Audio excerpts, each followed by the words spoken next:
As-tu déjà vu le fonctionnement d'une unité de reconnaissance ukrainienne? Eh bien, je vous présente le 3e bataillon de reconnaissance du 3e corps d'armée de l'armée ukrainienne.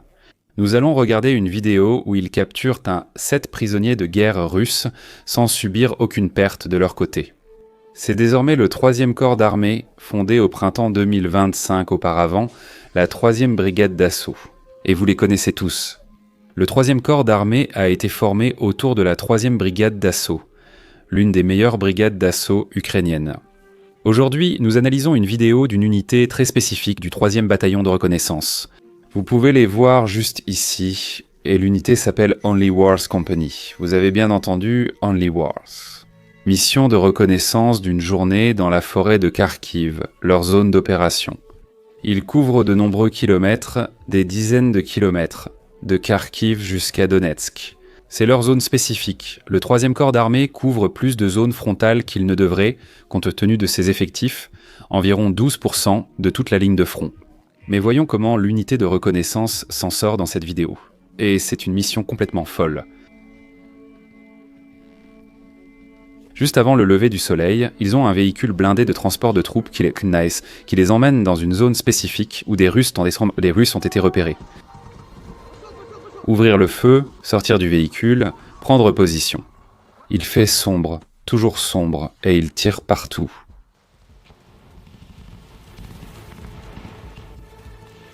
Pourquoi sont-ils ici en général? Sont-ils ici pour éliminer ces petits groupes d'assaut russes dont vous avez entendu parler? Ils s'infiltrent et ils se cachent, c'est ce qu'ils font.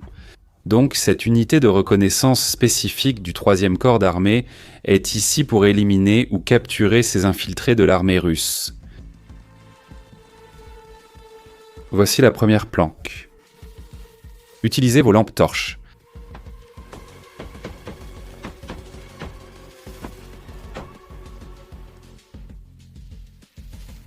Vous voyez comment ils les nettoient un par un. Ils entrent des deux côtés. Maintenant, l'unité Bravo entre, c'est la 2e unité, le second véhicule de combat d'infanterie. Ils ont apporté de l'eau, ils ont apporté des armes anti-chars, un tir, ils ont apporté des sacs à dos, donc ils ont apporté tout ce dont vous auriez besoin pour toute une journée. Ratissage, le premier à tirer pour se placer. Bravo arrive avec des ravitaillements. Ils vont se rassembler, passer en revue le plan et commencer officiellement le ratissage d'une journée. Tout le reste, juste avant ça, c'était sécuriser la zone, simplement pour pouvoir avoir cette discussion. Je lis aussi les sous-titres si besoin. Messieurs, écoutez-moi. Nous repérons une cible à droite. Bravo se prépare en ce moment. On dégage. Allez, Vampire. Plus vite, à côté de la cible, à côté de la cible. Ce que vous entendez est un drone, car ces deux unités, Bravo de la 3e compagnie de reconnaissance, possèdent chacune leur propre drone. Et les opérateurs de drones restent un peu en retrait de la ligne de front. Infanterie. Pas beaucoup, mais au moins quelques centaines de mètres pour qu'ils puissent explorer la zone devant eux avant que l'infanterie n'avance. Je ne parle pas d'une reconnaissance générale, mais d'une reconnaissance très précise. Quel combattant russe est derrière, quel arbre, quel abri. C'est l'information qu'ils donnent aux combattants avant qu'ils n'entrent, en sachant exactement où se trouve l'ennemi. Voilà comment fonctionne le vrai tigre. D'abord les drones, puis l'infanterie. C'est ce que j'expliquais. Je t'ai déposé ici, bam, tout de suite, baba. Et ils ouvrent le feu, donc l'opérateur de drone, comme tu as pu le voir, largue la munition immédiatement. L'infanterie charge. Je sais que c'est une comparaison un peu stupide, mais il faisait comme c'est la même chose pendant la Première Guerre mondiale. C'était le barrage roulant. L'idée reste la même. Vous les frappez avec le baba et immédiatement l'infanterie suit, ne laissant aucun temps à l'ennemi pour réagir ni pour lever la tête et riposter. C'est exactement le but ici, aussi. Rends-toi, salope, approche-toi, rends-toi, bon sang. À qui parle-t-il ? Eh bien, à des combattants russes, parce que les opérateurs de drones se sont assurés qu'il y a des combattants là-bas. Ils ne crient plus pas simplement dans le vide. Ils savent exactement combien d'hommes sont là et s'ils sont blessés ou en vie.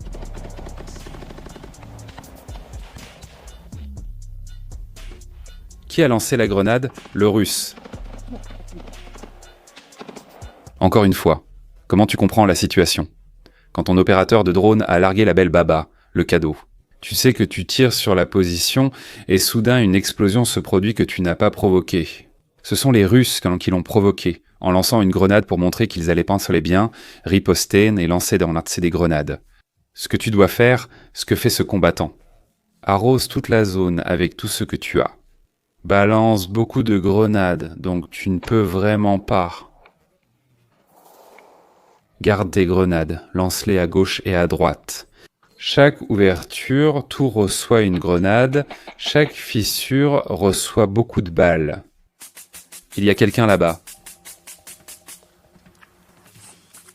C'est tout, je suppose que c'est fini. Où te caches-tu? Viens ici.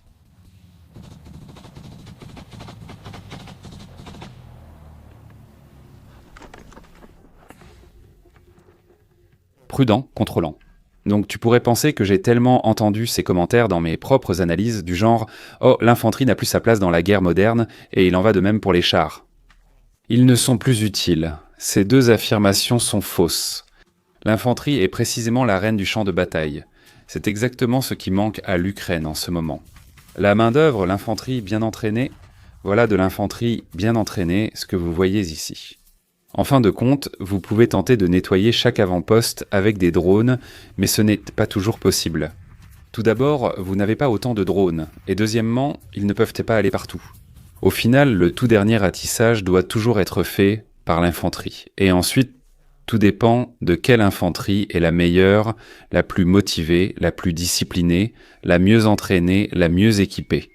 Et dans cette mission précise, c'est la 3e compagnie de reconnaissance du 3e corps d'armée de l'armée ukrainienne.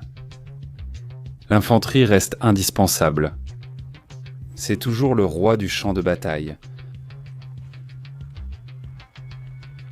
L'opérateur de drone dit en ce moment aux hommes en première ligne de mettre le soldat russe tué dans les buissons.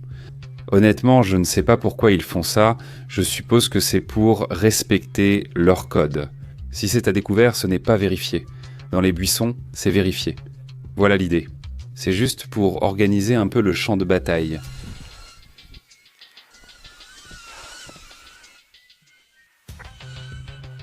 Il dit « Je te couvre, va dans les buissons. » Je t'ai couvert. Alors il le fouille, prend les insignes, prend les papiers et l'emmène dans les buissons. C'est une façon de s'assurer que, d'accord, j'ai vérifié le gars. Il est dans les buissons, tu sais, quelqu'un l'a contrôlé. Allons-y. Il y a un autre abri, à 15 ou 20 mètres devant, derrière le cadavre, sur la gauche, un autre abri. Vous voyez, il décrit en temps réel ce qu'il voit sur son écran, guidant l'infanterie vers l'abri. Ils ne partent pas au combat sans savoir ce qui les attend. Leurs yeux et leurs oreilles, c'est le pilote de drone. Lâche ton arme. Je suis azerbaïdjanais, je m'en fous de qui tu es. Lâche ton arme, frère. Quoi? Tu es venu seul? Tu viens seul. J'ai fait les 100 pas. Du mouvement là-bas, peut-être une embuscade. Personne ici. Honnêtement, ne t'inquiète pas, je suis seul ici. Vampire surveille 12 et parle au drone. Qu'est-ce que tu fais ici, putain de Moscal? Je survis ici. Reste à terre, détends-toi, t'inquiète pas, tu vas rester en vie. Je suis azerbaïdjanais, je m'en fiche complètement. Tu te bats du côté russe. J'aime l'Ukraine, réponse. Mec, je ne me bats pas, je survis. Reste baissé, je prends l'arme. Bien sûr, je n'ai pas tiré une seule fois, je fais juste que survivre ici. Pourquoi es-tu venu ici, putain de survivant? Tu es blessé? Oui. Tu peux marcher? Oui, lève-toi. Et prendre les insignes. Bien sûr, tout le monde les collectionne. J'ai aussi ma part d'écussons russes.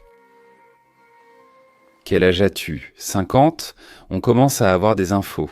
Si tu connais l'histoire, si tu as 50 ans et que tu es dans l'infanterie russe, tu es probablement tout en bas de la hiérarchie. Tu fais sans doute partie d'une équipe d'assaut intermédiaire, ou comme dit, d'une petite unité d'infiltrateurs, 2 à 4 hommes avec 2 à 3 chargeurs et une arme. Pas d'eau, pas de nourriture, rien d'autre. Ils sont là pour s'infiltrer, se cacher et attendre que d'autres arrivent, en plus grand nombre. Ou simplement attendre et causer des problèmes aux unités ukrainiennes qui doivent nettoyer la zone. Le contraste frappant ici, c'est que ces combattants ukrainiens sont probablement très jeunes.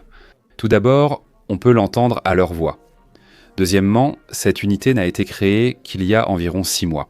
Ils intègrent de jeunes gars fraîchement formés dans cette unité. Attention les gars, ce fichu russe a activé son micro-radio quand vous l'avez capturé. Attendez, donc ce type, ce renard malin ici, il a une radio, c'est ça? Et quand ils l'ont capturé, il a appuyé sur, je ne sais pas comment vous appelez ça en anglais, le bouton. Voilà, il a activé son micro-radio. Les Russes ont entendu ce qui se passait, qu'il avait été capturé. Et ils pourraient en savoir dans quelle zone générale il se trouve. Les Russes savent qu'il est en captivité. C'est suffisant, cependant. Parce que s'ils savent, ma prédiction est qu'ils vont tirer. Est-ce que c'est un drone vu à la première personne ou un barrage d'artillerie complète? On va le découvrir. D'accord, allons-y, je vais te guider par la main. Par ici. Sois prudent, ne tombe pas. Tout le monde sait qu'il est en captivité, il est exposé. Regarde, maintenant je vais avancer avec tout bravo. Et il s'occupe de lui, il le bande, il le stabilise.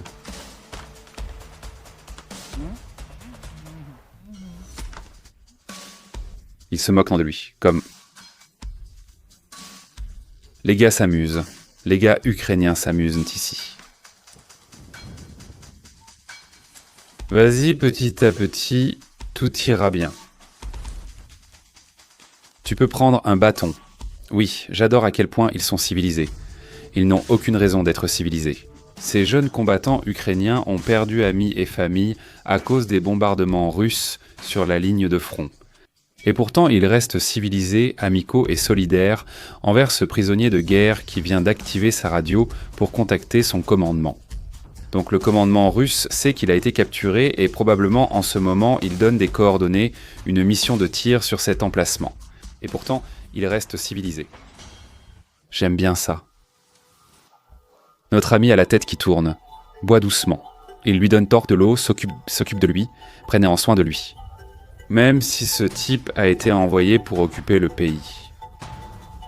J'adore ça. Tu comprends? Quel âge as-tu? 19 ans. Je suis ici à cause de types comme toi. Le combattant qui filme a donc 19 ans. Je sais combien de temps il s'entraîne dans le 3e corps d'armée. Certaines unités ukrainiennes ont suivi un entraînement rapide avant d'être envoyées au front. Mais la 3e brigade d'assaut de l'armée, maintenant le 3e corps d'armée, a été fondée au début de 2025. Ils s'entraînent mieux et davantage, d'où l'engouement pour la 3e brigade d'assaut ou le 3e corps d'armée. Parce que vous savez, vous recevrez un bon entraînement, vous aurez du bon équipement, vous aurez de bons commandants. Et il a 19 ans. Il s'est probablement engagé à 18 ans. Probablement dès qu'il a pu, vous savez, à l'âge légal de 18 ans. Il s'est engagé, je pense, comme volontaire. Parce qu'en Ukraine, d'ailleurs, selon la loi, on ne peut toujours pas mobiliser de force quelqu'un de moins de 25 ans. Ce qui veut dire que s'il a 19 ans, il a dû être volontaire quand il avait 18 ans. Je fais cette guerre à cause de gars comme toi. Nous avons 10 minutes de temps de vol. Je dois être prudent. Sois prudent, exfiltre-toi maintenant. Il ne reste que 10 minutes de vol. Les gars des drones te disent qu'on va bientôt perdre nos yeux. Il faut changer la batterie. Il y aura un moment sans drone au-dessus, le plus dangereux pour l'infanterie de première ligne. Frère, avance ta ligne de 50 mètres vers l'avant et la gauche pour qu'on te voie. Reçu.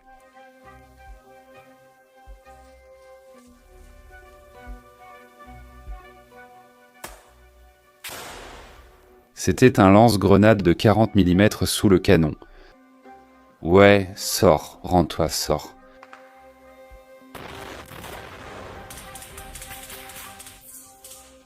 Donc ces deux explosions viennent de drones, et encore une fois, on parle de la même tactique. J'ai mentionné Baraboum. Tire immédiatement et réduis la distance. Je crois que je le vois. enregistrant son frère. Ils en ont trouvé un autre. D'où viens-tu? Où est-ce le plus proche? De là-bas. Ça venait de là. Où allais-tu? Ça allait par là. Je me suis perdu. Tu te baladais juste, je me suis perdu. Il y a du feu tout autour. Qu'est-ce que tu attendais? Tu te bats pour ce camp-là. T'as vraiment de la chance, idiot. T'es juste une tête avec des oreilles qui est partie à la guerre. Ces jeunes Ukrainiens parlent avec sagesse, comme des grands-parents. Toi, tu n'es qu'une tête avec des oreilles. J'imagine bien que petit, son grand-père lui disait la même chose quand il était turbulent, tu vois. Maintenant, il dit ça à un gars de 50 ans ou peu importe son âge, à ces nouveaux prisonniers de guerre russes. T'es juste une tête avec des oreilles. Tu ne penses pas. Dorak? Ils m'ont forcé à le faire. On t'a bien eu et on va continuer à t'avoir. Le pays des idiots, je parle des Russes. Donc le Russe parle de son propre pays comme d'un pays d'idiots. J'imagine que la perspective change tout. Quand tu es prisonnier de guerre, tu n'aimes plus tellement ton armée. Qu'est-ce que tu attends d'eux? Pas de chance, tu es tombé sur moi. Tu veux t'enfuir, je ne sais pas où, j'y vais. Encore un exemple, oui, ces petits groupes de 2 à 4, c'est essentiellement une attaque de chair. Mais ils ont conseillé de prendre position et de se cacher immédiatement. Il suffit d'être là pour gêner l'infanterie ukrainienne. Ils doivent en nettoyer les positions et prendre des prisonniers, ce qui prend du temps. Et immédiatement après les avoir pris, je prédis que cela va arriver. Mais il doit y avoir une mission de tir russe, une mission d'artillerie sur cet emplacement. Parce qu'ils savent que ces gars ont été faits prisonniers, ils tirent généralement sur ces emplacements. Ils nous ont expulsés comme des porcs, au commandant, bon sang. Tu veux rentrer chez toi? Je n'ai pas de chez moi. Tu veux vivre? Oui, je préfère faire le bien pour les bonnes personnes. Ouais, ils disent toujours de belles paroles quand ils sont prisonniers. D'accord, aujourd'hui tu vas travailler avec nous pour le bien, comme ça on pourra rentrer ensemble.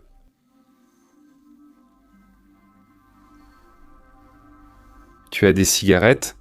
Honnêtement, ce serait l'une de mes premières questions. Si j'étais capturé, je ne le ferais pas. Oui, tu l'auras plus tard. Nous avons aussi un autre prisonnier. Qui est-ce ton prisonnier de guerre? Je ne sais pas. Son indicatif radio. Vas-y, vue à la première personne. Ok, ils ont repéré un vue à la première personne russe. Je pense que ça va se passer. Ils ont capturé un premier, puis un deuxième prisonnier de guerre. Les Russes sont au courant. Ils envoient dans des vues à la première personne, ils envoient je prédis aussi de l'artillerie. D'accord, ils essaient de l'abattre. Je pense que c'est quelque part... là-bas. Quoi? Impossible, impossible. Non. D'accord, il faut qu'on y retourne. Regarde, tu as compris ce qui vient de se passer? Tu vois ces vidéos, n'est-ce pas? Des Russes qui abattent des drones vus à la première personne ukrainien. Ils tirent en rafale, complètement paniqués. Ces gars-là, des mecs de 19 ans, des tirs uniques, pas de tremblement, des tirs uniques, calmement. Un drone vu à la première personne russe abattu en vol. Regarde. C'est un calme et une précision incroyables, et du tir. Visé et tiré avec une grande précision. C'est assez loin. Regarde ça, voici le vu à la première personne juste ici. Ça n'en a pas l'air, on dirait un Mavic, mais c'est un drone russe. Mais il a explosé, donc c'est un vu à la première personne, comme ça, tombé du ciel. C'est dingue. J'admire ton contrôle face à ta peur, surtout qu'un vu à la première personne est vraiment dangereux. Tu regardes juste boum boum boum boum disparu. Beau travail, légende. Franchement, oui. Ce combattant de 19 ans, juste ici, il sait tirer, il peut rester calme pendant qu'il le fait. Et c'est une bonne personne. Aux Russes, silence. Ils s'attendent à recevoir plus de vues à la première personne comme on peut le voir. D'accord, maintenant, ils exfiltrent avec les 2 prisonniers de guerre. Et je suppose que les vues à la première personne les traquent.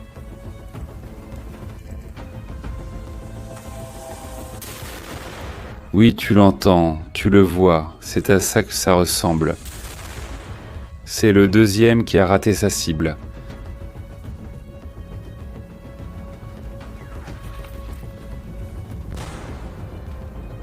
Un barrage d'artillerie s'abat sur eux, Ils se retirent sous le feu. Et d'ailleurs, ce sont les Russes qui ordonnent de tirer sur leurs propres combattants. Oh merde, des vues à la première personne sont au-dessus de nous. D'accord. Les vues à la première personne vous frappent. Ils parlent aux prisonniers russes, vos vues à la première personne vous attaquent. Pourquoi ce visage triste? Qu'est-ce qu'il a fêté pour être heureux? Ouais.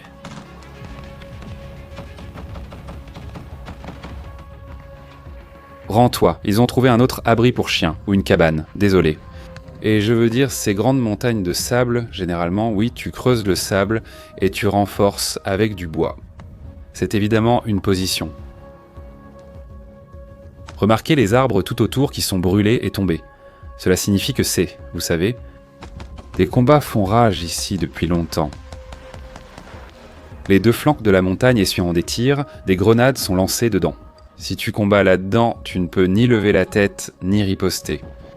Et c'est clairement un abri creusé pour un camion. Tu peux voir que ça continue, sort. Regarde, il ne reste plus beaucoup de vous vivants. Alors ils ont tué un autre prisonnier de guerre.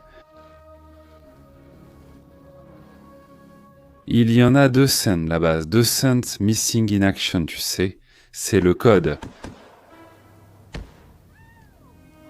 Ils ont lancé une autre grenade et il y a un... Tu vois, ce n'est pas une grande pièce. C'est une pièce très petite en fait. Mais il ne voit rien. Il y a de la fumée, de la poussière. Tu ne vois pas qui est là-dedans. Tu vas tirer dans tous les coins, tu vas crier à l'intérieur, mais en fait il n'y a personne. Il y avait un gars dans cette pièce, il sort mais rien d'autre. Le fait est que tu ne sais pas qui est là-dedans. Tu ne sais pas d'où il va riposter. Donc tous les coins reçoivent leur part de balles et quelques grenades.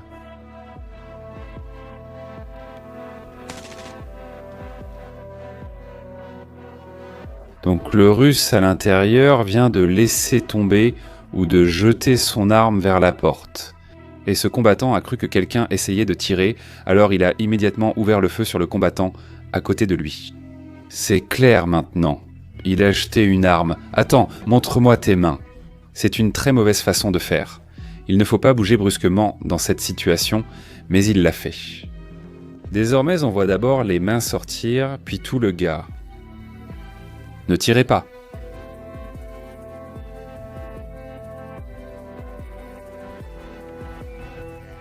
Et ce type décide de survivre. Pourquoi était-il crucial pour les Ukrainiens de récupérer ces prisonniers de guerre au lieu de les abattre? Eh bien, parce que les Russes Tchimjont capturent aussi des combattants ukrainiens, les Russes Tchedel capturent aussi des civils ukrainiens. Il suffit de les garder occupés, de les garder en prison quelque part. C'est le fonds d'échange au sens le plus direct du terme. Parce que si ces combattants veulent récupérer leur famille ou leurs camarades combattants qui sont captifs, ils ont besoin d'un grand fonds d'échange pour échanger quelque chose en retour.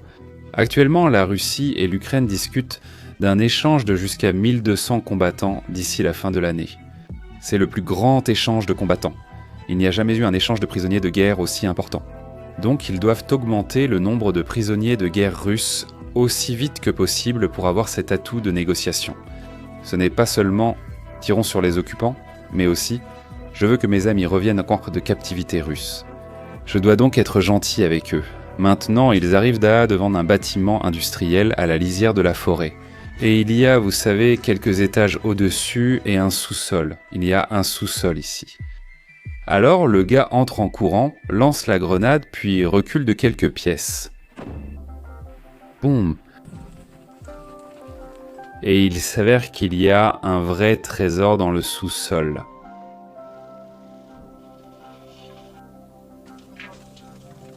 Il y avait beaucoup de Russes cachés là, attendant de se rendre. Il y a 2 esclaves dans le sous-sol, des esclaves, 4 ou 5 d'entre eux là-dedans. Donc, c'est en fait la tactique russe. Vous pouvez voir tous ceux qui se sont rendus dans cette pièce spécifique du sous-sol. Ils enfilant ces petits groupes de 4 ou 5 hommes, quelque chose comme ça. Beaucoup d'entre eux sont éliminés. Ceux qui ne le sont pas trouvent des sous-sols comme celui-ci. S'y regroupent pour survivre pendant les 3 semaines. Ils manquent de nourriture et d'eau, sont mal nourris, assoiffés et blessés. Ils pourraient y succomber ou non. Mais ensuite, une unité ukrainienne doit balayer la zone et la nettoyer. Les Rossumokubesindans occupent alors les unités ukrainiennes et Jemetoleton avec cette activité. Ils lancent aussitôt des barrages d'artillerie et des drones, vus à la première personne dès qu'ils apprennent une capture. C'est une méthode russe pour fixer les unités ukrainiennes, épuiser leurs munitions et éventuellement les frapper avec des drones vus à la première personne ou de l'artillerie. C'est la tactique. Mais dans cette mission spécifique, ça n'a pas fonctionné parce qu'ils ont capturé 7 prisonniers et ils ont aussi confirmé 4 morts au combat. C'est un gros lot pour le fonds d'échange ukrainien et un immense succès. C'était la seule unité de guerre de la 3e compagnie de reconnaissance séparée du 3e corps d'armée des forces terrestres ukrainiennes. Une mission très réussie et une vidéo très intéressante à regarder. Mes amis, je peux faire plus de ces vidéos explicatives pour vous. Il y a plusieurs séquences similaires. Dites-moi en commentaire si cela vous intéresse, likez la vidéo et abonnez-vous. Et jusqu'à ma prochaine vidéo, à bientôt mes amis. Au revoir.